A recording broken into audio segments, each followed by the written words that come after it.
साल 1993 जब देश में पीवी नरसिम्हा राव के नेतृत्व में कांग्रेस की सरकार बनी थी। 2 साल पहले ही थी 1991 में लोकसभा चुनाव में कांग्रेस पार्टी ने 244 सीटें जीतकर सबसे बड़ी पार्टी बनने का मौका पाया था। चुनाव के दौरान ही आतंकी हमले में पूर्व पीएम राजीव गांधी की हत्या हो चुकी थी, इसलिए पार्टी किसी एक व्यक्ति की पीएम उम्मीदवारी पर सहमत नहीं हो पा रही थी। उस समय कांग्रेस में प्रधानमंत्री पद के कई दावेदार थे, जिनमें नरसिम्हा राव उस समय कांग्रेस के राष्ट्रीय अध्यक्ष भी हुआ करते थे और पार्टी के संसदीय दल के नेता भी। इसीलिए उन्हें सरकार बनाने का मौका दिया गया। उन्होंने अल्पमत में रहते हुए भी सरकार का गठन कर डाला और पीएम बन बैठे। चूंकि नरसिम्हा राव की सरकार शुरू से ही अल्पमत में थी, इसीलिए उनकी सरकार को 5 साल के कार्यकाल के दौरान कुल 3 बार अविश्वास प्रस्ताव का सामना करना पड़ा। तीसरा अविश्वास प्रस्ताव ऐसा था जिसकी चर्चा आज भी होती है। उस प्रस्ताव के दौरान सांसदों को रिश्वत दी गई थी, जिस पर खूब हंगामा हुआ था। क्या था वो वाकया, विस्तार से समझाता हूं आपको, क्योंकि इस वक्त अविश्वास प्रस्ताव फिर से सदन में आया हुआ है और उसकी चर्चा खूब हो रही है। नमस्कार, मैं हूं कुलदीप द्विवेदी और आप देख रहे हैं वन इंडिया हिंदी। दरअसल पूर्व पीएम राजीव गांधी की हत्या के बाद 1991 के लोकसभा चुनाव में 244 सीट जीतकर कांग्रेस पार्टी सबसे बड़ी पार्टी बनी थी और उस वक्त कई नेता प्रधानमंत्री बनने की ललक पाले हुए थे, जिनमें एनडी तिवारी, शरद पवार और पीवी नरसिम्हा राव थे। लेकिन नरसिम्हा राव ने यहां बाजी मार ली। इनमें दरअसल उनका तत्कालीन राष्ट्रपति आर वेंकटरमन ने खूब बड़ी भूमिका निभाई और उन्हें पीएम बनवा दिया। नरसिम्हा राव उस समय कांग्रेस के राष्ट्रीय अध्यक्ष भी हुआ करते थे और पार्टी के संसदीय दल के नेता भी, इसीलिए उन्हें सरकार बनाने का मौका सबसे आसानी से मिल गया। नरसिम्हा राव की सरकार शुरू से ही अल्पमत में थी, निर्दलियों के कंधों पर टिकी हुई थी। विपक्ष ने 5 साल के कार्यकाल के दौरान कई बार सरकार गिराने की कोशिश की, इसीलिए एक के बाद एक 3 बार अविश्वास प्रस्ताव दिए गए। कांग्रेस सरकार के खिलाफ पहला अविश्वास प्रस्ताव बीजेपी के यशवंत सिंह ने पेश किया था, जिसमें 46 वोटों के अंतर से कांग्रेस पार्टी जीत गई थी और दूसरा प्रस्ताव लाए थे बीजेपी के धुरंधर नेता अटल बिहारी वाजपेयी।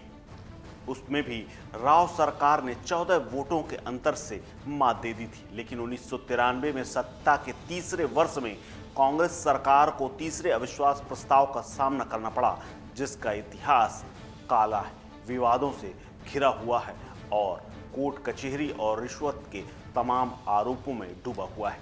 जी हां, दरअसल जुलाई 1993 को संसद के मानसून सत्र के दौरान भारतीय कम्युनिस्ट पार्टी मार्क्सवादी यानी सीपीआईएम के सांसद अजय मुखोपाध्याय ने कांग्रेस की राव सरकार के खिलाफ अविश्वास प्रस्ताव पेश किया। उस समय कुल लोकसभा सांसदों की संख्या 528 हुआ करती थी। दावा किया गया कि कांग्रेस सरकार के पक्ष में महज 291 लोग ही हैं, यानी 291 सांसद। और कई दिनों की चर्चा के बाद 28 जुलाई को वो मौका आया जब 1993 को लोकसभा में अविश्वास प्रस्ताव पर मतदान हुआ तो अचानक आंकड़े पलट गए और सरकार के पक्ष में मात्र 265 वोट आ गए, जबकि खिलाफ में पड़े 251। यहाँ भी उसे बहुमत मिल गया।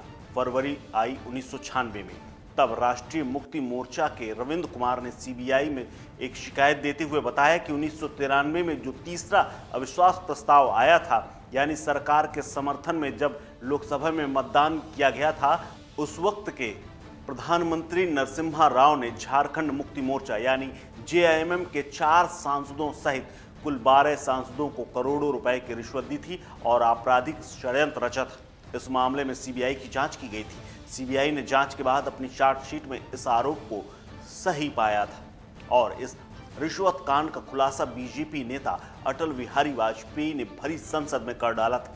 अटल बिहारी पूरे सदन के सामने जेएमएम सांसद शैलेंद्र महतो को ले आए थे, जिन्होंने सबके सामने कबूल किया था कि शिबू सोरेन सहित उनकी पार्टी के 4 सांसदों ने अविश्वास प्रस्ताव के खिलाफ वोट देने और कांग्रेस की नरसिम्हा राव सरकार को बचाने के बदले में 50-50 लाख की रिश्वत ली थी। सीबीआई ने इस मामले में 3 चार्जशीट कोर्ट में दाखिल की थी। पहली चार्जशीट अक्टूबर 1996 में फाइल की गई, जिसमें 4 जेएमएम के सांसदों यानी शिबू सोरेन, साइमन मरांडी, शैलेंद्र महतो, सूरज मंडल के साथ ही कांग्रेस नेताओं जैसे नरसिम्हा राव, सतीश शर्मा, बूटा सिंह का नाम शामिल था। इस पहली चार्जशीट में जेएमएम सांसदों पर रिश्वत लेने का आरोप लगाया गया था। वहीं दिसंबर 1996 में दूसरी चार्जशीट आई, जिसमें सीबीआई ने रिश्वत के पैसों का बंदोबस्त करने वालों का नाम शामिल किया था। इनमें कांग्रेस के नेता वी राजेश्वर राव, कर्नाटक के तत्कालीन सीएम रहे, और कांग्रेस के नेता वीरप्पा मोइली, उनके मंत्री एनएम रेवन्ना सहित शराब कारोबारी राम लिंगा रेड्डी और एम थीमोगोडा था। इनके नाम भी इस चार्जशीट में शामिल थे। इन सभी ने रिश्वत के लिए पैसों का इंतजाम किया था, यानी 50-50 लाख का वो जो रिश्वत सांसदों को दी गई थी, उनका पैसा इन्हीं लोगों ने जुटाया था। इसके बाद अलावा तीसरी चार्जशीट दाखिल की गई जनवरी 1997 में, जिसमें सीबीआई ने जनता दल के सांसदों समेत अजीत सिंह, राम लखन यादव, राम शरण यादव, अभय प्रताप सिंह, भजन लाल, हाजी गुलाम मोहम्मद खान, रोशन लाल, आनंदी चरणदास, जीसी मुंडा का नाम भी शामिल किया था। सीबीआई ने अपनी चार्जशीट में बताया कि लगभग दर्जन भर सांसदों को रिश्वत देने के लिए एक जिप्सी कार में नोटों को भरा गया, जिसमें सूटकेसों में उन्हें भरकर उसमें लादा गया, और कांग्रेस नेता सतीश शर्मा के फार्म हाउस पर आयोजित की गई पार्टी में जेएमएम सांसदों को ये सूटकेस दिए गए।